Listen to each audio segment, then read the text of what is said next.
ஏற்கனவே இந்த தீமை நம்ம ஒரு பென்டோ கேக்கில் பண்ணியிருந்தோம், அதாவது ஸ்லைட் ஓவர் கேக். இப்போ அதை ப்ரௌனி மேலே கேட்டிருக்காங்க. அதே பென்டோ ப்ரௌனியில் இந்த தீமை வைக்க போகிறோம். ஸோ அதுக்கு அந்த ப்ரௌனியோட டாப் சர்ஃபேஸ் அளவுக்கே 3 சர்க்கிள்ஸ் நம்ம ஃபாண்டன்ட்டில் கட் பண்ணி எடுத்துக்கணும். அந்த 3 சர்க்கிளில் ஒரு சர்க்கிள் மட்டும் 1 சென்டிமீட்டர் இல்லைனா 2 சென்டிமீட்டர் சின்ன சைஸில் இன்னொரு கட் கொடுத்து அந்த இன்னர் போர்ஷனை ரிமூவ் பண்ணிடணும். ஸோ பேஸில் வரப்போகிற அந்த ஃபர்ஸ்ட் சர்க்கிள் அப்படியே பிளெயினாக தான் இருக்கும், அதில் தான் வேர்டிங்ஸ் வரும். ஸோ அது அப்படியே இருக்கட்டும். மிடில் வரப்போகிற செகண்ட் சர்க்கிளில் வந்து அந்த ரிம் மட்டும்தான் இருக்கும், சைடில் வர அந்த ரிங் மட்டும்தான் இருக்கும், இன்னர் போர்ஷனை ரிமூவ் பண்ணியிருப்போம். தேர்ட் சர்க்கிளில் வந்து நம்ம வைக்க போகிற அந்த ரிப்பனோட அளவுக்கு கொஞ்சம் பெருசாக சென்டரில் மட்டும் ரெக்டாங்கிள் ஷேப்பில் கட் பண்ணி ரிமூவ் பண்ணிடணும். அதுக்கு நம்ம அந்த ரிப்பனை வச்சு மெஷர் பண்ணி கொஞ்சம் கட் பண்ணிக்கணும், கொஞ்சம் தள்ளி விட்டு. அப்போ தான் ஈஸியாக அந்த ரிப்பன் பேக் அண்ட் ஃப்ரோத் போயிட்டு வரும். ஓகேவா? இப்போ அந்த ரெக்டாங்கிள் பீஸை கட் பண்ணி ரிமூவ் பண்ணதுக்கு அப்புறமா அதை நம்ம அந்த ரிம் மேலே, அதாவது செகண்ட் சர்க்கிள் மேலே வச்சு செக் பண்ணிக்கணும். செக் பண்ணிவிட்டு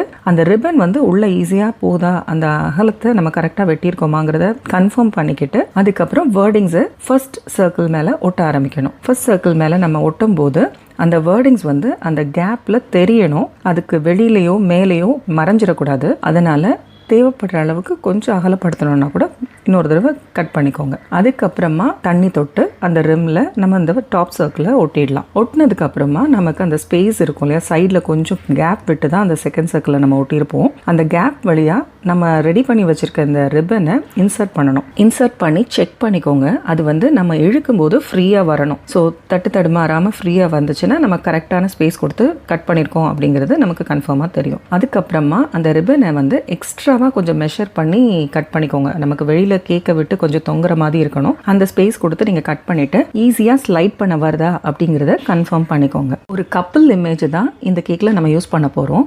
ஸோ அந்த கப்பிள் இமேஜ் அப்படியே ஓடி வந்து கட்டி பிடிக்கிற மாதிரி இருக்கும், அதை 2ஆக கட் பண்ணியிருப்போம். ஸோ அந்த பொண்ணோட இமேஜ் வந்து ரிப்பனோட லெஃப்ட் எண்டில் அழகாக கம் போட்டோ இல்லை செல்லோ டேப் போட்டோ ஸ்டிக் பண்ணிக்கோங்க. அந்த பையனோட இமேஜ் வந்து டாப் சர்க்கிளோட ரைட் சைடில், அதாவது அந்த பொண்ணுக்கு நேர் ஆப்போசிட்டில் அந்த ஃபாண்டன்ட் மேலேயே லேசாக தண்ணி தொட்டு ஸ்டிக் பண்ணிக்கோங்க. அந்த ஃபோட்டோ ஒட்டிக்கும். அதுக்கப்புறம் ஸ்லைட் பண்ணி பாருங்கள், அப்படியே அந்த பொண்ணு நேராக வந்து இந்த பையன் கூட சேர்ற மாதிரி இருக்கும். இது கம்ப்ளீட் பண்ணதுக்கு அப்புறமா பின்னாடி ஃபாண்டன்ட்டில் திருப்பி வச்சுட்டு லைட்டாக தண்ணி தொட்டு அந்த ப்ரௌனி மேலே நம்ம ஸ்டிக் பண்ணிடலாம். ஸோ நம்ம கேக் இப்போ ரெடி.